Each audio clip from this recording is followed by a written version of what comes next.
Bir bo'lgan voqeada bir ukamdan bugun eshitdim shu gapni. Endi toza kiyim oladi-ku hamma. Toza kiyim olgan uyina borganda boshqalar gapi banda tursin ko'chani, uyinda xotinam oddiy unchalik yarashmabdi-ku, bir yaxshirog'ini olsangiz bo'ladi edi-ku degan gapni aytgan.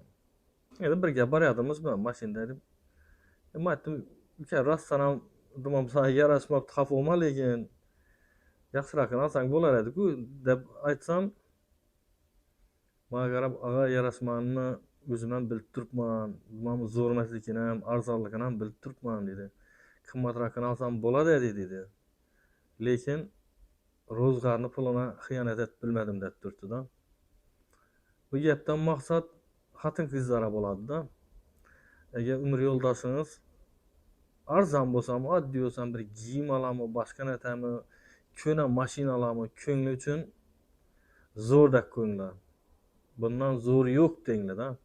Shuning tabriklanglar, o'zini ichine sig'min. Ne deydi? O'zini yoqmagan narsani ham o'zi yoqtirib qolsin. Erkak kishi shuningdek bo'ladi-da. Xotin kishini garderobi to'lib turishi mumkin. Erkak kishini garderobida ro'zg'orni spichkalari nima kerakligi. Gapim kimgadir nechga yetib bordi bilinmay, lekin menimcha tushunadigan odamlar tushunib oldi deman. Hammangizga sog'lik, salomatlik tilayman.